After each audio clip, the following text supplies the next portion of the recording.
Assalamualaikum warahmatullahi wabarakatuh. Halo teman-teman, perkenalkan nama saya Murni dari Universitas Muslim Maros, jurusan Pendidikan Fisika. Nah, kali ini saya akan menjelaskan mengenai teori atom Bohr. Video ini saya buat untuk memenuhi tugas mata kuliah Fisika Kuantum. Semoga bermanfaat untuk teman-teman yang lain. Selamat menyaksikan. Teori atom Bohr mengatakan bahwa apabila elektron bergerak mengelilingi inti dengan lintasan berbentuk spiral, maka seharusnya energi atau spektrum yang dipancarkan akan bersifat kontinu. Namun, Bohr melalui percobaan spektrum atom hidrogennya mendapati bahwa spektrum atom bersifat diskrit atau terputus-putus. Spektrum atom yang diskrit ini menunjukkan bahwa atom hanya memancarkan cahaya dengan panjang gelombang tertentu, yang artinya elektron dalam atom hanya beredar dalam lintasan dengan energi tertentu yang disebut kulit atom. Bohr pada percobaan spektrum atom hidrogen menemukan fakta bahwa elektron dapat berpindah-pindah lintasan sambil menyerap atau melepas sejumlah energi. Perpindahan elektron dari tingkat energi rendah ke tingkat energi tinggi akibat menyerap sejumlah energi disebut dengan eksitasi. Keadaan eksitasi ini hanya berlangsung sementara saja ya guys, karena elektron yang menyerap energi tersebut menjadi tidak stabil, sehingga elektron akan kembali lagi ke keadaannya semula dengan melepas energi yang diserap tadi. Perpindahan elektron dari tingkat energi tinggi ke tingkat energi yang lebih rendah sambil melepas sejumlah energi disebut emisi.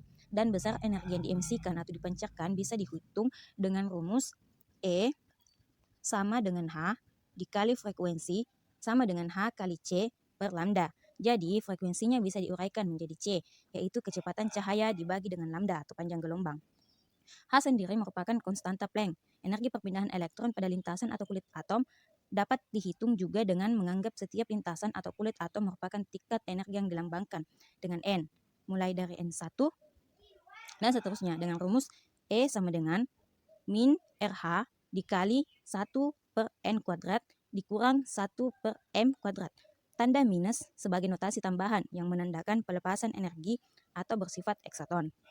RH merupakan konstanta Rayleigh yang nilainya 2,18 dikali 10 pangkat minus 18 Joule atau bisa disebut juga 13,6 elektron volt, dan N adalah kulit yang dituju sedangkan M adalah kulit asal. Jadi, kelebihan teori atom Bohr yaitu dapat menjelaskan kelemahan teori atom Rutherford, di mana elektron tidak akan jatuh ke inti karena pergerakan elektron terjadi dalam lintasan yang stasioner atau tetap. Lalu Bohr juga dapat menerangkan spektrum emisi dan absorpsi dari atom hidrogen. Sementara kelemahan dari teori atom Bohr yaitu tidak dapat menjelaskan penyimpangan spektrum atom yang lebih besar dari hidrogen. Lintasan elektron pada kenyataannya berbentuk elips, bukan lingkaran, dan posisi elektron tidak dapat ditentukan secara pasti. Selain itu, Bohr juga tidak dapat menjelaskan efek Zeeman, yaitu peristiwa terpisahnya spektrum garis ketika dilewatkan pada suatu medan magnet. Nah, untuk lebih pahamnya, mari kita melangkah ke contoh soal.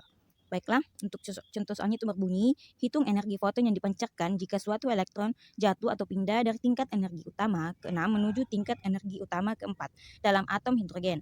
Tentukan pula panjang gelombang dalam satuan nanometer gelombang foton tersebut. Nah, diketahui RH-nya itu 2,18 kali 10 pangkat minus 18 Joule. Konstanta Planck-nya itu 6,63 dikali 10 pangkat minus 34 Joule sekon. Sedangkan untuk kecepatan cahayanya itu 3 dikali 10 pangkat 8 meter per sekon. Nah, kita mau mengetahui energi emisi. Kita ketahui dulu energi emisinya. Jadi energi emisi itu rumusnya min RH dikali 1 per N kuadrat dikurangi 1 per M kuadrat. Di mana N itu kulit tujuan, M itu kulit asal. Dan selanjutnya kita masukkan nilainya yaitu RH 2,18 dikali 10 pangkat minus 18. Sedangkan N2-nya itu 4 kuadrat dan M kuadratnya itu 4 kuadrat sedangkan M-nya itu 6 kuadrat.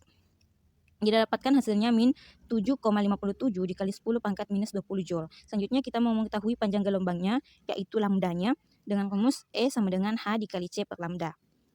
Karena kita mau mengetahui lambdanya, maka kita coba ganti rumusnya atau ubah rumusnya dalam bentuk H dikali C per E. Jadi, hanya itu 6,63 dikali 10 pangkat minus 34, C-nya itu 3 dikali 10 pangkat minus 8, dan E-nya sudah diketahui yaitu 7,57 kali 10 pangkat minus 20, maka didapatkan hasilnya 2,64 dikali 10 pangkat minus 6 meter. Karena kita ingin mengubah dari meter ke nanometer, maka harus dikalikan 10 pangkat minus 9. Didapatkan hasilnya 2640 nanometer. Seperti itu. Mungkin teman-teman sudah paham. Terima kasih. Nah, itulah tadi video singkat dari saya, semoga bermanfaat untuk teman-teman yang menyaksikan. Sekian, assalamualaikum warahmatullahi wabarakatuh.